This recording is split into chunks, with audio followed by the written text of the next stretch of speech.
In episode 1 of our New York and Panama Canal cruise adventure, we covered our journey to New York, visited Times Square and went up to the Rockefeller Center. In this episode, we continue by taking the iconic Highline Walk and then a Statue of Liberty cruise, and we end the day by visiting the 9/11 site. The Highline is a 1.45 mile or 2.33 kilometre long elevated linear park. What that means in plain English is that it's a greenway and rail trail created on a former New York Central Railroad spur in Manhattan. The old railway tracks are still there. Our walk started at the Hudson Yard end, which is a $25 billion project, the centrepiece of it being a massive sculpture called the Vessel, which is 154 flights of stairs totaling 1.6 kilometres. Wow, 154 flights of stairs. Shall we climb it?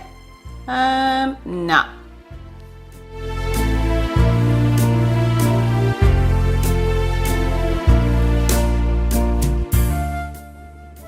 In a normal year, this tourist attraction has 8 million visitors. Its route takes you along views of the city, a food hall and shops. Another effect of developing the park was to spur real estate development in the area.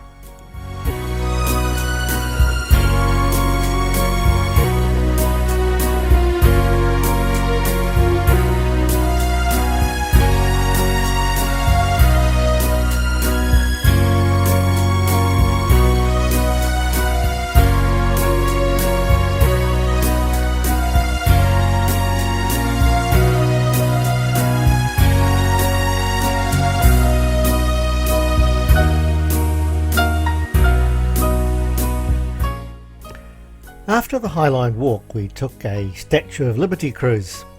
Now this involved getting on a shuttle bus, going under the Holland Tunnel to Newport and boarding a boat at the Liberty Landing Marina.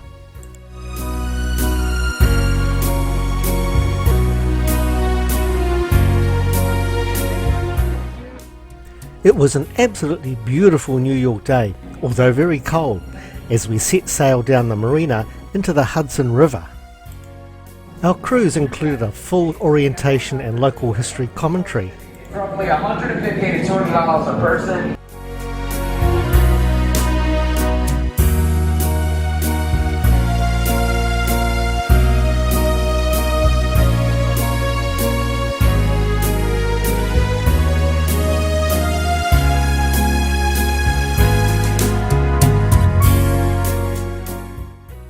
The 1 hour cruise, which takes about 60 minutes, takes you past the Manhattan skyline, Ellis Island, past the statue, and then back to the marina.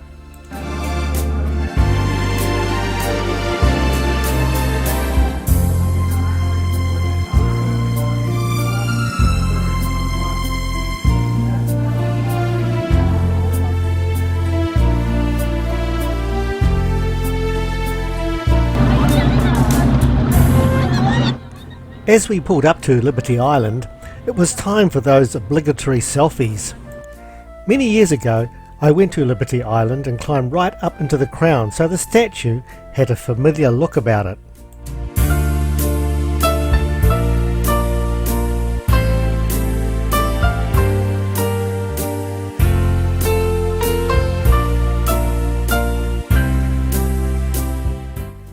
New York has a very temperamental weather system.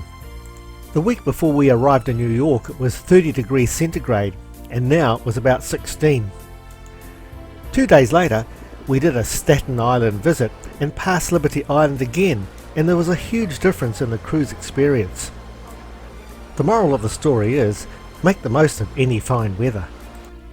After the cruise we requested a drop off at the World Trade Center and 9/11 Memorial and Museum site. My first trip to New York was 44 years ago. I went up to the Empire State Building and took this photo. Then I went up the Twin Towers and took this photo. So coming back to New York for the 3rd time was a special occasion for me.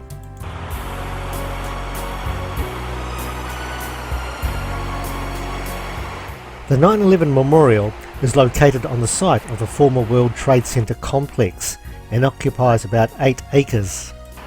The twin reflecting pools are each nearly an acre in size and feature the largest man-made waterfalls in North America.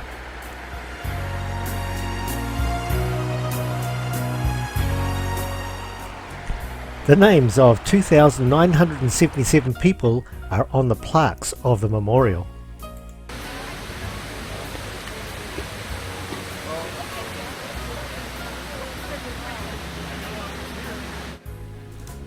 The One World Trade Center is the main building on the rebuilt World Trade Center. It's the tallest building in the US and Western Hemisphere and the 7th tallest building in the world. It opened in 2014, but we decided not to go up to the observation deck on the 102nd floor.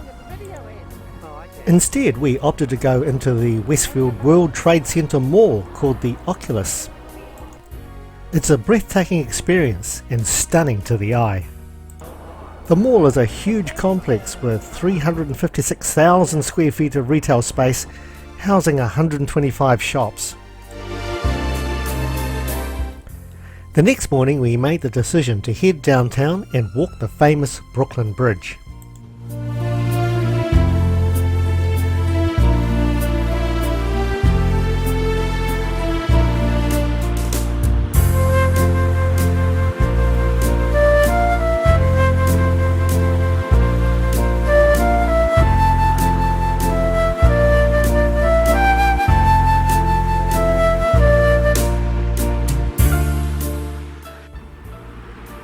The Brooklyn Bridge is a hybrid cable-stayed suspension bridge, which opened on the 24th of May 1883.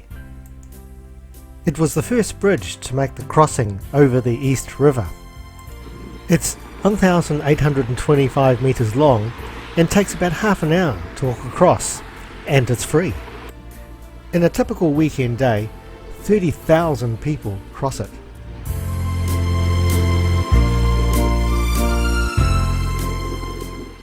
It's been 44 years since I last walked the Brooklyn Bridge, and who could ever have predicted that one day I'd be walking the bridge with Susan. Luckily, the police were there in case of trouble.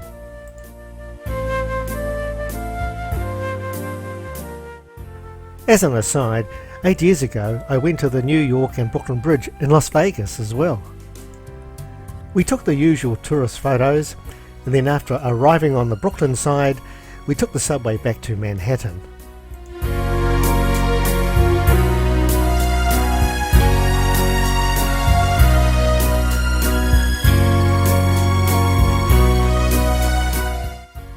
After that yummy ice cream, we went to Nordstrom Rack and the markets in Union Square and eventually tangled with the NYPD yet again.